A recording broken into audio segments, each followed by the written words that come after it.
Salutations, Shades, and welcome back to your home for all things strange and unusual, talking with shadows, the conversation everyone has, but no one wants to admit to. Here with your hosts, Vic Waitley. And Marcus D. And guys, we have got a fantastic episode for you guys today, talking about all things cryptid, alien, and maybe something in between, not quite sure. A few housekeeping things that we want to do. We want to give a big shout out to our new good friend, Johnny Smith, from the Inquisitive Minds podcast. Oh yeah, we had an interview with him. It was a great interview. If you get a chance, please go check it out. He's an amazing interviewer, and you get to find out some things about some of our weirder cases we've had in the past. Yeah, we posted it up on our Facebook, as well as go over to Inquisitive Minds podcast and check that out. Because we talked about shadow people on there, and if you guys are familiar with our work and what we do, shadow people has been an ongoing conversation that we've brought up many times, and it was actually our very first thing we ever talked about in the paranormal. It's our very first video we ever put out. Please don't go back and watch that video, or do. We are so awkward in it. It's so bad. If you guys think that we're bad now, man, we were awful back then. It was just, we were trying to be weird. We were trying to like just be these weird characters and just not ourselves. And I'm glad that we've gotten to where we are now. We're just more comfortable being just us, even though we're still weirdos. Anyway, today, we're going to be drinking Diet Cokes again, but if you had been in here about 5 seconds ago when we were recording, you would have heard me scorning Vic Waitley for being the weird animal that he is by drinking hot sauce straight from the bottle. Oh my god, I cannot believe you're bringing this up. You are disgusting, sir. You freak me out. I'm a paranormal investigator. Everyone loves hot sauce on this, that, or another thing. Why not skip the middleman and just drink the hot sauce? Because chicken or tacos are also good too. You don't just drink the hot sauce right from the bottle, man. That's gross. It's pretty good. That's just burning your tongue at that point. That's just... Okay, capsaicin's good for you. The spiciness enhances your mental acuity, and it just tastes really good. I don't need an excuse. I'm looking over while we're like researching today's episode, and he's just drinking Frank's hot sauce just from the bottle going... It's good. You look like just a weird, distorted Zima commercial back...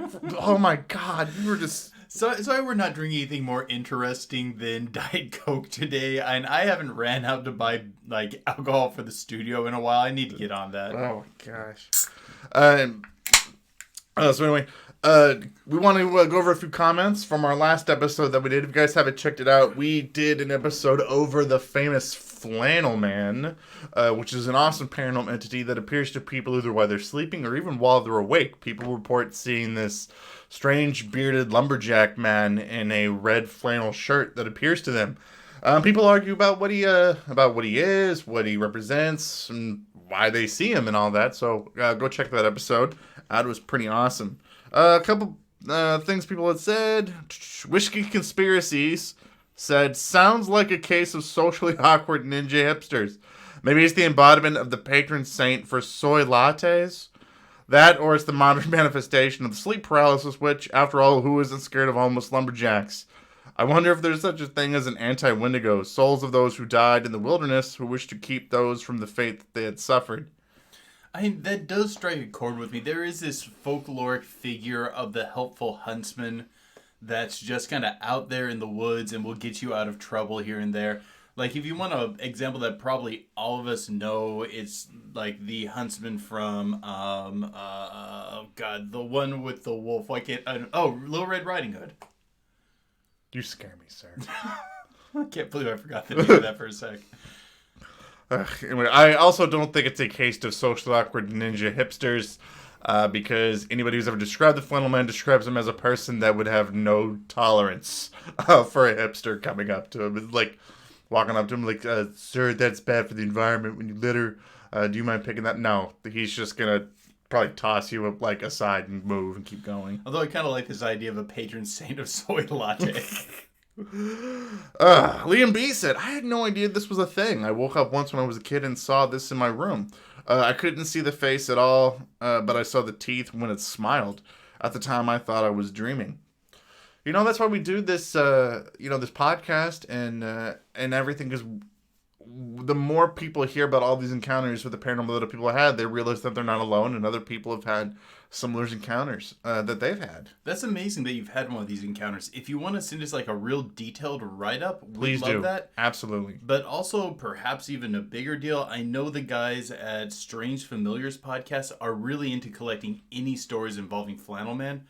I bet you they would really appreciate it if you guys reached out to them. Yeah, we'd also appreciate it even more. So reach out to us first. Also, Torn Flesh said, very great video as always. Do you think it's possible that these watcher entities like Grinning Men, Shadow People, Hat Man, the Flannel Man, etc., are actually ancient tulpas who have grown and become far more powerful by humans spreading their encounters and legends?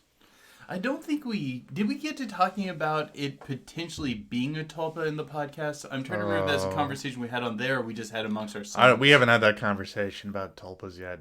But okay, good. However, we shoot this idea amongst each other though, because like as Strange Familiars had brought it out, it did seem to grow and bloom a lot.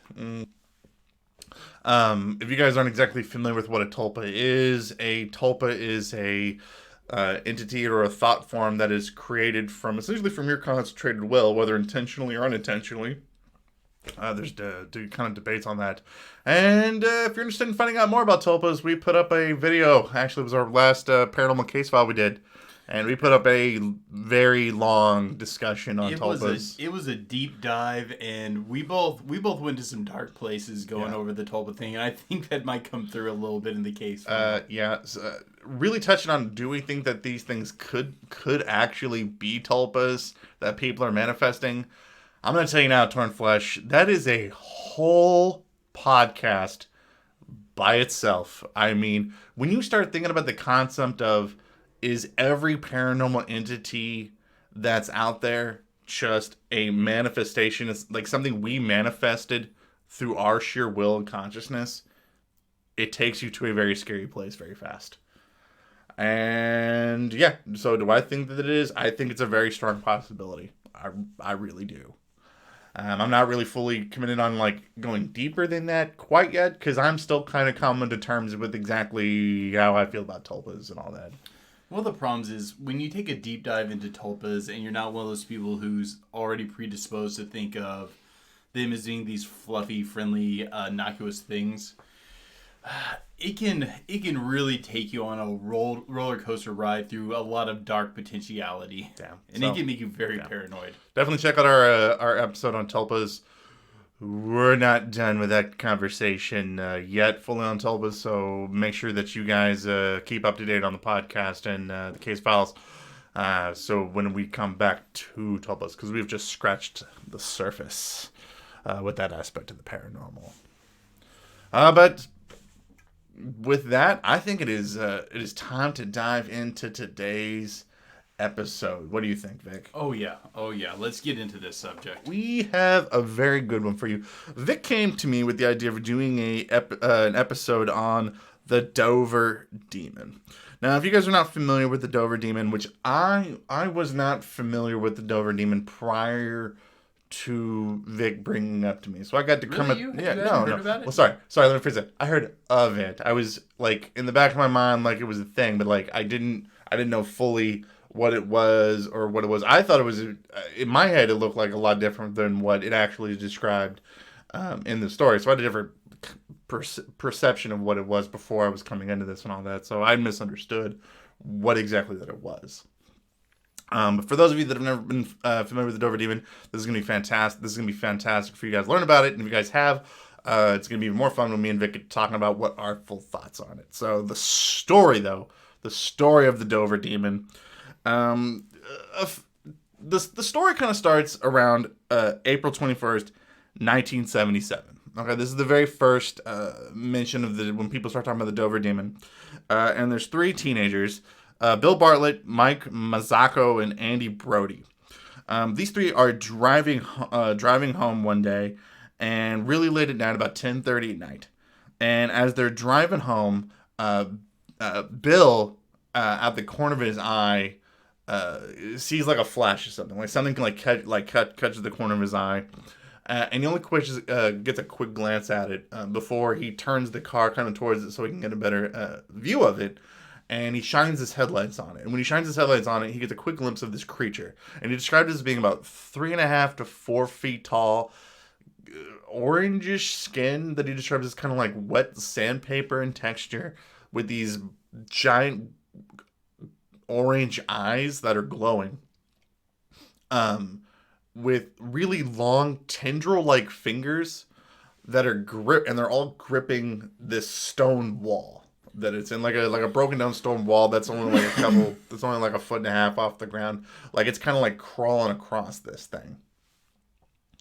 And it freaks them out, and they're absolutely terrified of this thing. And then it like scurries off into the woods. And Bill gets home. He's very visibly shaken.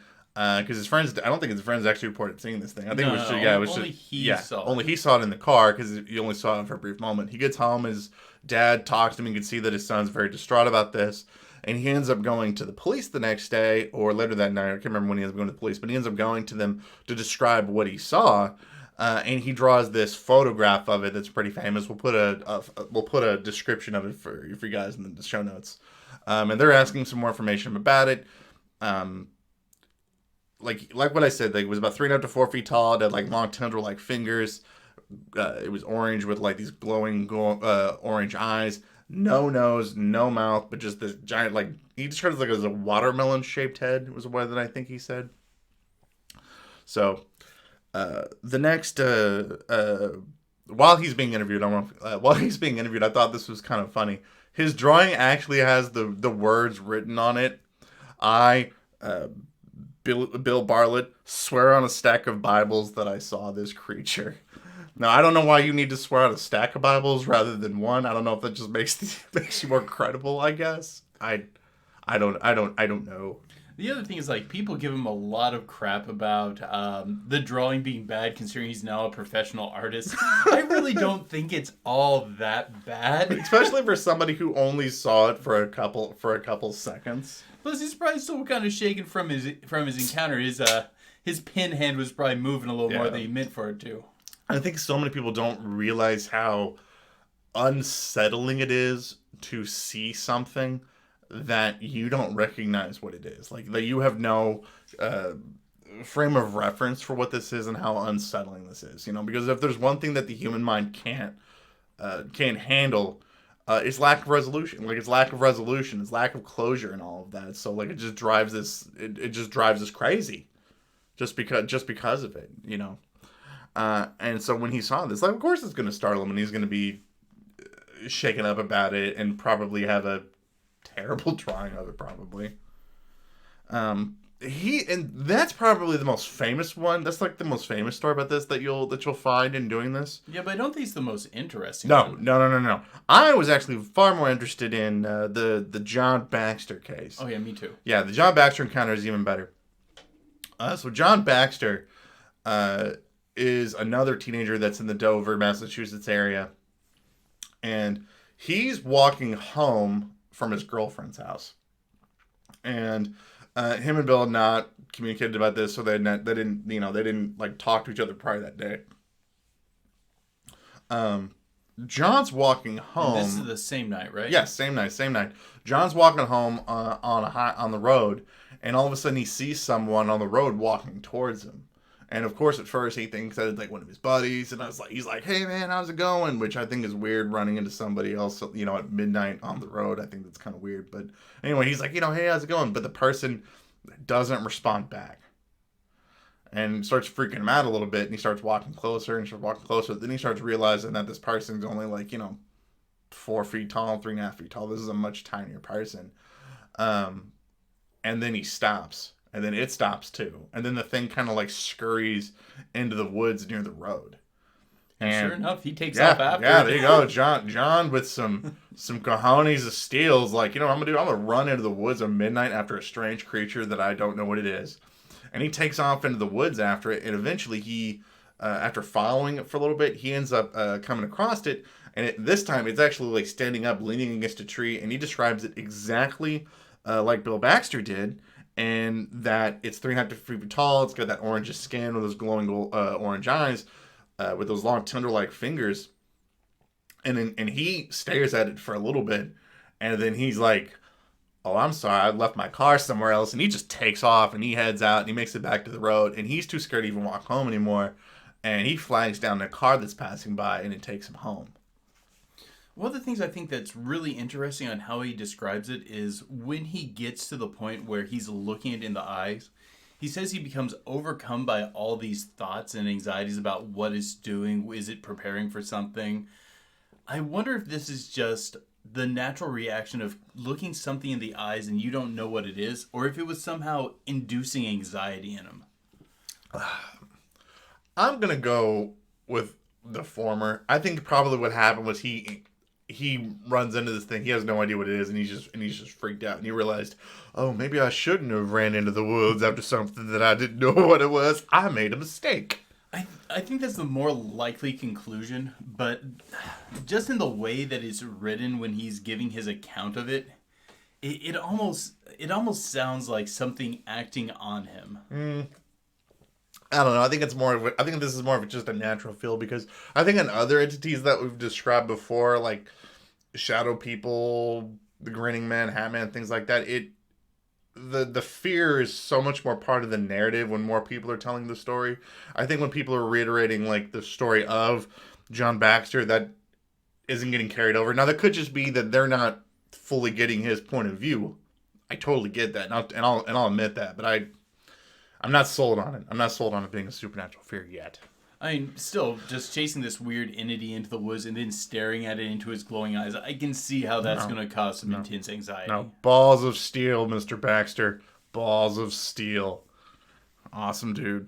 And the final major story from that time period is about Abby Brabham. I think I said that right. She's another teenager.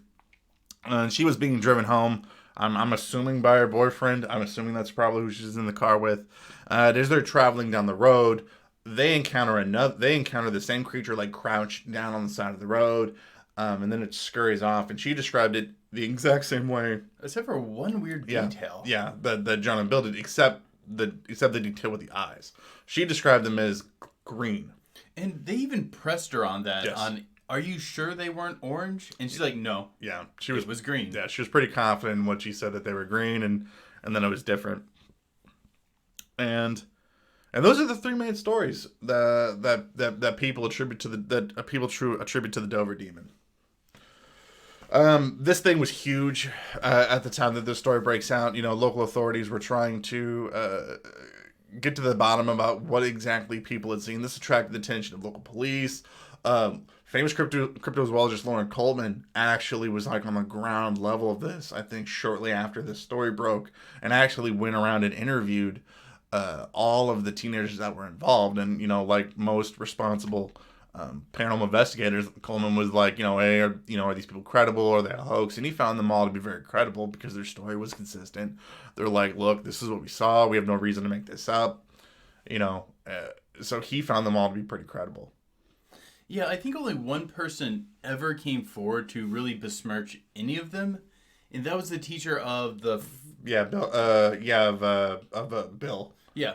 And he said that, he would totally make things up. This is a bad kid. He's just trying to get attention. But then later the investigators found out that this individual had a reason, like a motive for belittling this person. And like the investigators basically concluded that this was not really a trustworthy source in itself. But besides that, everyone came forward to say that, no, that this would be out of their nature to just make up. Mm-hmm. Now, at first, the local authorities were trying to essentially say that the kids were probably confused. And the very first explanation of what the Dover demon might actually be might be that it was a moose calf that was just wandering around the road of Dover, Massachusetts that late at night. Now, if you've ever seen like a moose calf, it's kind of about the same size as Dover. It's orange. And it's got those long, lanky features, but there's definitely a few issues here too. One of the big ones being that they don't have hands. In almost all the reports, very detailedly assert that they had hands. And also, like, it's the wrong time of year, and they're not in that area. Also, I have a problem with this. I don't understand why anytime that somebody claims that they've seen some sort of cryptid, like, they're usually, like, reported, like, out in the, like, in rural areas. You don't think rural people know what a moose calf looks like, or what a deer looks like, or a raccoon, or a cow? I'll tell you this. All the animals that lived in the area where I grew up, I pretty much knew what they were, and I could spot them very easily. From an early age, most of the time too, because it's just part of being out there. Now, you know me, I grew up in like downtown Indianapolis. If you drop me off in the woods, I'm gonna be like, "What was that? I heard a hooting sound. Was that an alien? What was it? What was it? I can't describe." Yeah, I'm obviously not gonna know what I'm seeing, but if you drop, Vic Waitley in the woods and he encounters, a cow. He's not going to go, "Oh, look, I ran into this cryptid." He's going to be like, "Oh, why is there a cow wandering in the woods?" Be a cow in the woods. Yeah, it's like he will at least get the story right. That he saw, that was the weird part of it, not that it was just some strange cryptid and things like that. I don't know why people just don't give credit to country folk enough to realize what they saw. And also another thing, too, why is it that all these, like, police are going out investigating all of these strange encounters? I was really hoping that we'd bring this up. This case is really well documented by the police. You can tell that they really, really, really gave their all trying to solve this mystery, and I thank them for it. But I am also very surprised that they had this much spare time on their hands to just go into this much detail into a case of a cryptid sighting. Yeah, did the cops not have anything better to do? Like, did the cops not have anything better to do in 1977? Now, it's going back to the moose thing. People have said, okay, well, there's not moose in the area. Maybe it was a foal, or maybe it was a baby cow, or maybe it was a young deer. But also, it's the wrong time of year for a young deer. And I grew up on a horse farm. A foal is you're going to know you're seeing a foal. I mean, they don't look like some sort of odd monster, and also they're big. They're not like the size that these things are, and they definitely don't get up on their hind legs and walk. That's the thing. Like, some of these accounts very detailedly describe that these things were moving bipedally, and none of the creatures that people throw off the idea on, maybe it was this, maybe it was that, are capable of bipedal movement.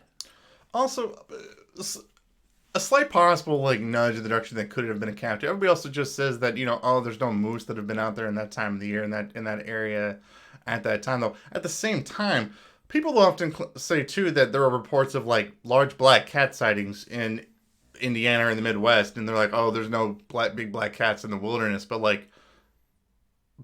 nature park people will be like, "Oh yeah, they're out there, absolutely." We're just gonna say yeah, but nobody admits that they're out there, so I don't know. And that's true. I think I've used this example here before, but they say there aren't wild boar in Indiana anymore. Oh yeah, I've definitely seen them.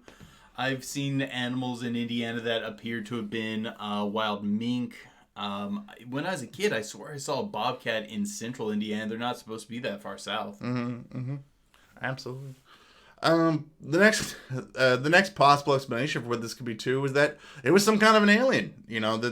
These three teenagers were out and they saw an alien that was wandering around. And I found it was kind of weird that Coleman wrote this explanation off at first, because he says that, there probably was an alien because there was no UFO sightings.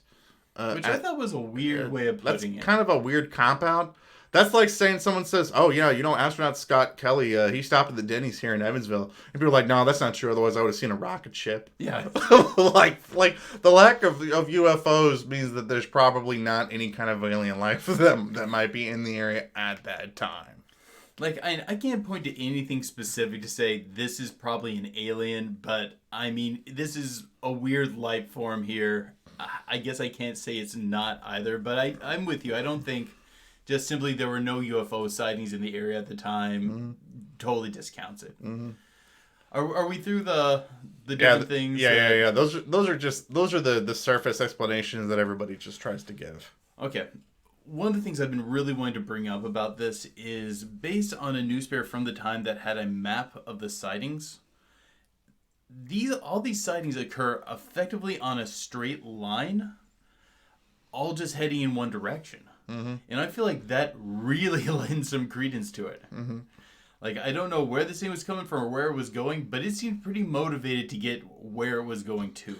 Do you think we're gonna cover this now? Do you think that there is something to be said from the first two stories of this thing having glowing orange eyes to the third one having glowing green eyes?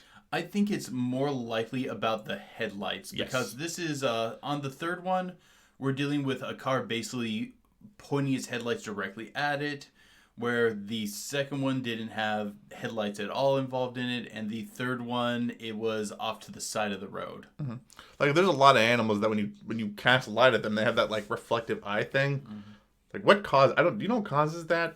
It's a secondary lens. Okay, that causes that. So that's what I was assuming, that it had to be something to do with the headlight that was just causing just that different colors. Like, I'm not an optometrist, but basically, you have the outer lens that protects your eyes, and then you have your iris, and then back behind there is another lens. If I remember right, it's the light hitting that back lens and reflecting back at you. When we were researching this, I was watching. Me and Vic were watching a lot of videos together, doing some research on this. And the very first time that I saw a photograph of it or like a depiction of it, I turned to him and I'm like, "Does this not look like the Hopkinsville Goblin to you? Like in a slight, like a little bit." The only real difference between a big difference though with the Hopkinsville Goblins and the Dover Demon is, I think the Dover Demon is slightly taller, but had absolutely no ears. Like, I will give them that, but it had a very strange, similar shape to it. Okay, I'm ready to talk about this. I think that this is an entity very similar to, say, the Hopkinsville Goblins, the goblins we're talking about in Hilliard, and various other just generally pale, odd humanoid creatures that come up from underground. Oh goodness, where to start on this? I gotta go.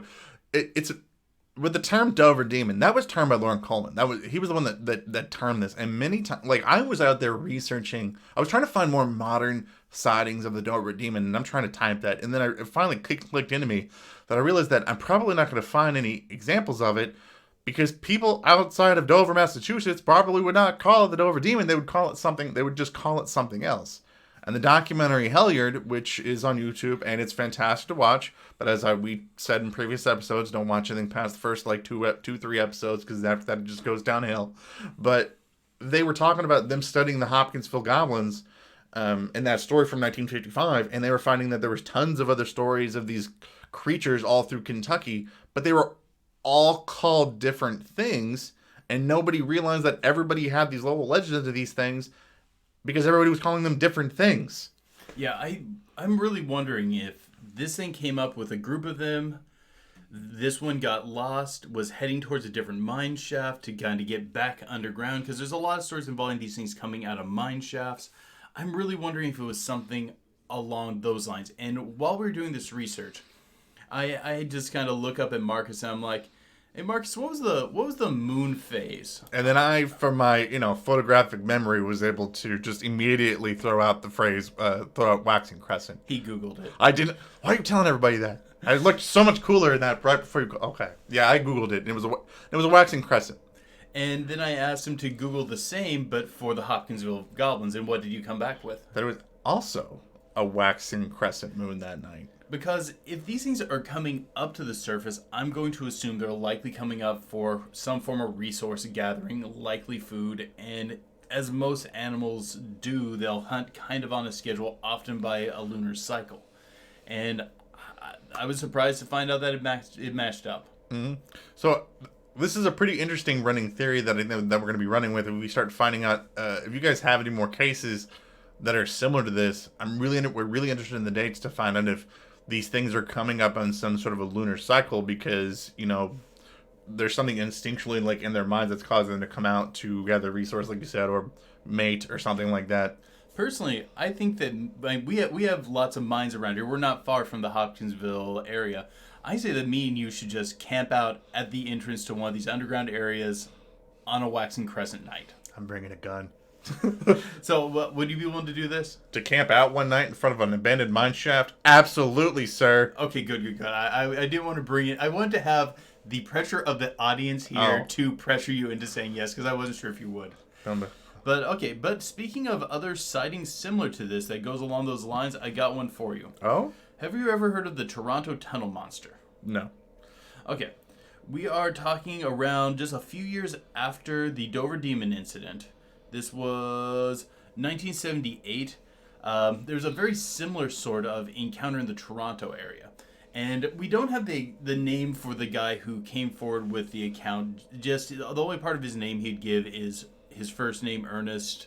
Because he said he didn't really want people to be accusing him of being crazy, accusing him of being a drunk.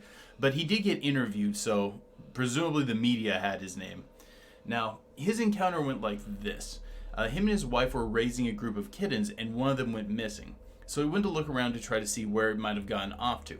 So he's kind of wandering around this area, and he finds this kind of cave, and he's like, it probably leads into the tunnel, like the sewer tunnels and stuff, because apparently that's a thing in Toronto. So he gets down, and he starts to kind of go in there to see if the kitten's down there, and he sees something that looks very similar to a Hopkinsville goblin or to the Dover Demon, around the same sort of height. This one had kind of a darker skin and had orangish red glowing eyes, which I thought was a interesting mesh up. Mm-hmm. And he just sees this thing and just kind of freezes. And before this thing disappears down a tunnel to its left, it actually looks at him and says, "Go away, go away." And apparently did so in a hissing voice.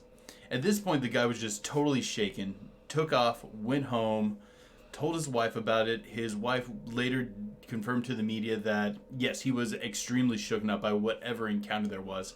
And they did, after that, interview some of the local people who worked down in the sewers and stuff like that. And for the most part, they basically got a response of, yeah, I wouldn't be surprised.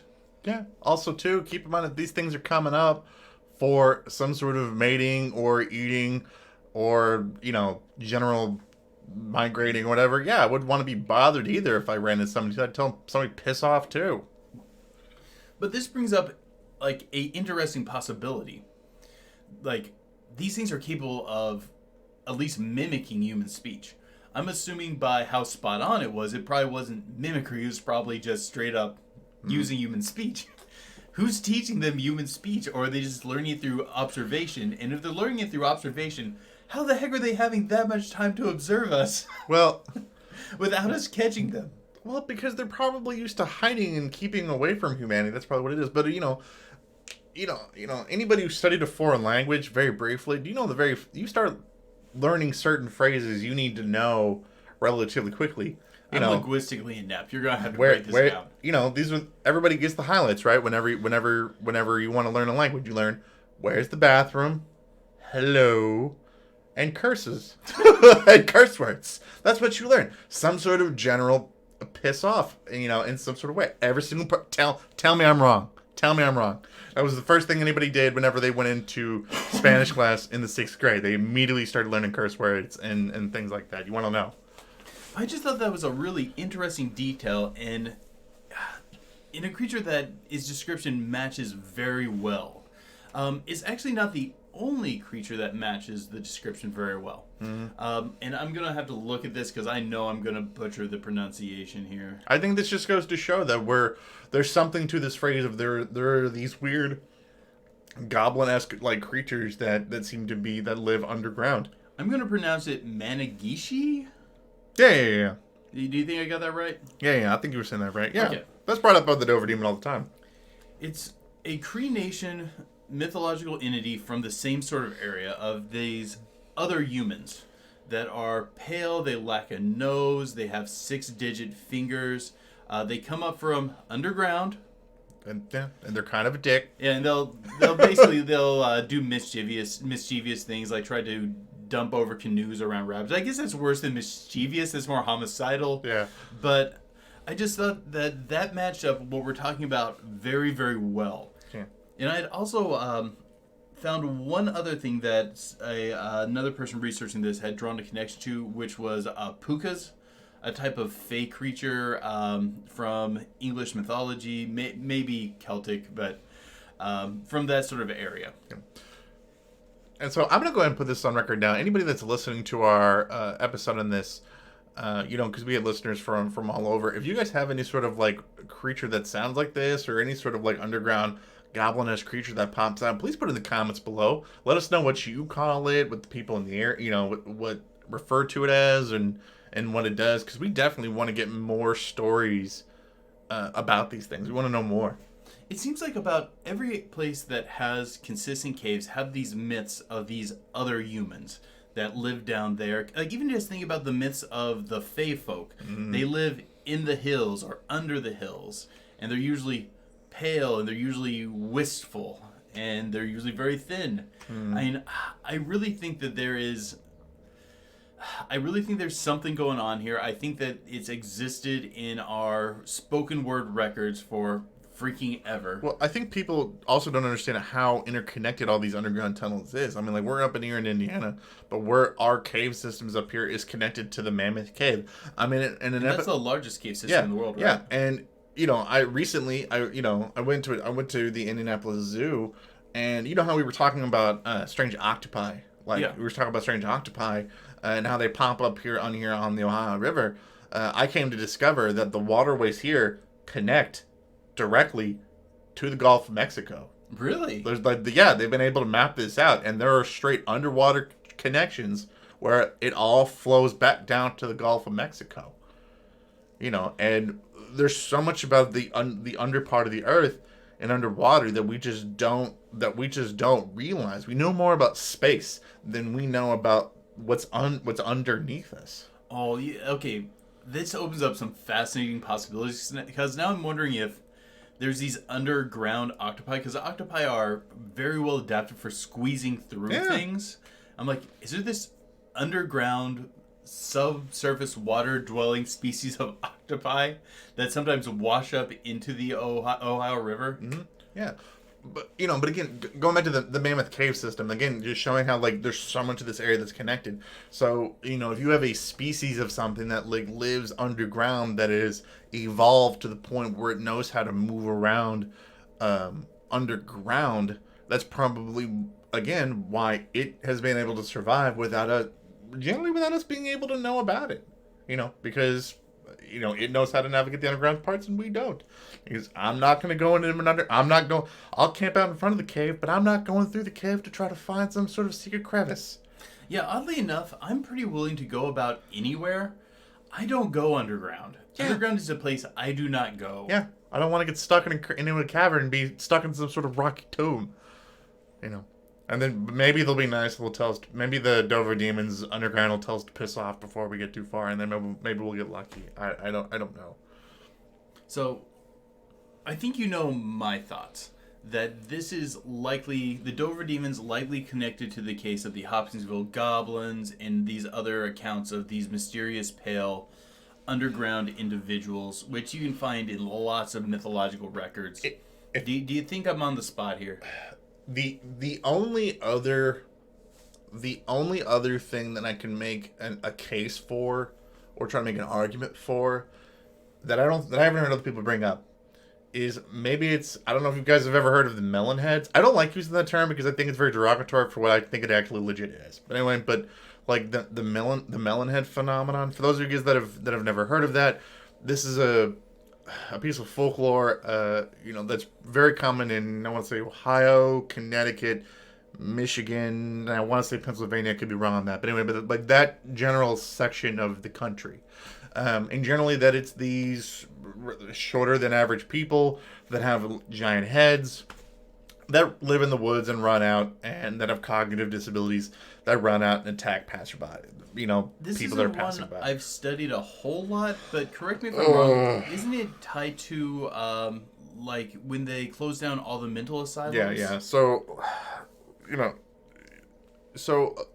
a lot of people don't understand that. What I think actually was going on for that was in mental health. There were mental health facilities, and I'm going to use that in air quotes because they were terrible.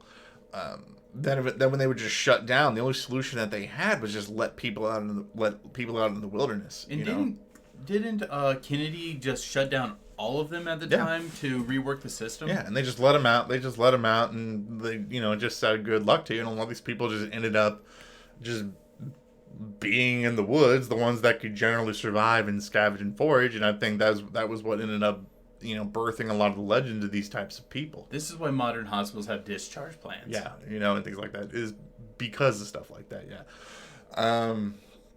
I don't. Could there be something akin to that? Could there have been some sort of person that that lives out in the wilderness that came out that's grown accustomed to not being around people. Every time the Dover demon saw anybody, it would take off into the woods, which these people probably became very fearful of people, of the horrible things that were done to them. They probably were absolutely terrified of other human beings. So. Let's see. Would that be considered a hydrocephalic head? I always hate remembering the names of how to pronounce that. Like, we'd have to be talking about someone who effectively had dwarfism and some sort of malformation in the head. Yeah, there's a genetic. It's not a genetic disease, but there's a genetic disorder. Yeah, there's a disorder that eventually just causes like this giant like a giant head, and it's generally common more in infants than it is in people. And I wish I was very familiar with the stories of the doctor or whatever that was performing stuff, but like you would get stuff like that where the people would build this fluid up in their head, and it would cause essentially their brain and their cranium to swell. Yeah, and a lot of these hospitals just got shut down. They released them into the woods, and people would see these kinds of people scavenging around, and it birthed this legend. I don't like calling them that. I think that's terrible. I think that's awful. It reminds me very similar to our Alma story, where people essentially were probably just being very mean to legit people. So, do you remember about what year it was that Kennedy shut down all the asylums? That would have been 60-something. That would have been 69-7-ish in that time. We're talking about roughly within a decade. Yeah, within a decade. I mean, it would have been around that time period. Like, it would have had to have been somebody that had survived in the wilderness for a good while. Like, okay. Here's my problems with it, though. If we're talking about the Melon Heads being humans with genetic disorders and mental impairments, first, those are going to make it much more difficult to survive. I would believe that someone could survive for a decade out there, though, if they were predisposed to being able to survive. But what about the glowing eyes? That's the part that's giving me the big, I don't know, man. No, I mean, I don't have an argument. I was trying to take a swing at this at being anything outside of what we've already discussed. That's just me taking it. It's probably closer to what you were talking about. I was just taking a swing at something. No, it's an interesting idea. It got me into part of the folklore I truthfully never really looked much into. Is my heart in that explanation? No. But, I'm also inclined to just generally believe that people will also often sometimes add the tagline glowing eyes to make things seem more menacing when they think back on it. But I'm inclined to believe the teenagers generally in this. Yeah, I thought it was interesting that they didn't know each other. Yeah. Well, I mean, it's a town of 4,000 people. They probably knew of each other. But... And everything happened in such a condensed timeline. Yeah. Like, I really don't buy the hoax argument on this one. Yeah. But if it was a hoax, this would have to be very highly organized. Yeah, I don't think, the theory is that all these, like, teenagers got together to try to cause some sort of mass hysteria moment within the community, but I don't see this as being a thing. I think, to me, it just seems like it came out just too quickly because two of the stories all happened in the same night, and the next one happened the next day. So I'm also hard inclined to believe that they work together. Well, I think we all know my final thoughts. That it is this race of subterranean dwelling, generally pale, humanoid creatures with large eyes that are moving through different mine shafts, cave networks, and all that sort of jazz. And that for some reason, from time to time, they come up on perhaps waxing crescent moon nights. For some reason, probably resource gathering. That is where I'm at on this. After doing this and talking with you, I'm sold on that theory too. I think that over the last couple of years, I think that we have discovered that there is something going on underground, and people are reporting these same stories with these same type of entities for years, but everybody's just called them different things. Props to the guys from Helliard. I think they did a fantastic job bringing this to the forefront of this type of thing to the forefront. I think, I definitely think we've added a little bit more to the conversation when we're trying to peg down like a lunar cycle around this. I think the next step in this is I think that we need to come forward and start talking about what are all of these different stories and what is everybody calling these things. I also think we need to do some field work involving this. I agree. I think that's a good idea. I think we should be reaching out to more people to see if there are more cases where people have described these things. Oh, that's true. If you guys have any leads on stuff like that, let us know. Absolutely. And if you happen to live near Evansville and have access to a cave or mine shaft, please let us know. Preferably one with strange pale creatures coming out of it periodically. Yeah. Just reach out to us. But definitely put your guys' thoughts on this in the comments below. We definitely want to get your guys' thoughts on what you guys think about the Dover Demon. If you guys like this stuff, don't forget to follow us wherever you guys listen to this. If you guys are checking us out on YouTube, make sure you not only subscribe, hit that notification bell so you guys get up to date whenever we put out a new video, new content. And make sure you go check out that interview. Absolutely, was a really good interview. Make sure you check out our us getting interviewed by the Inquisitive Minds podcast with Johnny Smith. He's doing some fantastic stuff. His very first episode was about Roswell, and I was like, props to you, sir, because that is a giant sandwich to try to bite into. Make sure you check out his stuff. But for now, guys, keep believing. Because we'll keep listening. All right, that was a lot of fun. All right, now we're going to move into our Pillow Talk segment of our podcast. For those of you tuning in for the very first time, the Pillow Talk segment of our podcast is where we keep talking about something else or some concept in the paranormal for a little bit. If you guys would like to check out the rest of this podcast, all you got to do to get it is go over to our Patreon and sign up today. And that's a great way to show us some support if you want to go that little bit further to show your support. But if not, that's totally fine too. So today we have an interesting discussion, don't we, Vic, for today? Yeah, the interesting dilemma that people run into when trying to determine if something is a cryptid or an alien, and how that often overlaps in some really strange ways. And just to clarify the topic, for example, Bigfoot. We classify that as cryptid, right? Mm-hmm. But why? I mean, yeah, people see them in the woods. They seem to be a biological organism that seems pretty similar to, many other things in life on Earth. But it's often cited around UFO sightings. I think it comes down to, for me, it's when it comes to a cryptid, I think, is this something that could biologically exist on Earth that we just don't know what it is? Like that's when I think of a cryptid. Like I think, is this something that biologically could exist? Could it function here on Earth? Ha, you've fallen right into my trap. Oh wait, I didn't know we were playing Yu-Gi-Oh. Well, then I'm gonna okay, I followed into your trap. What?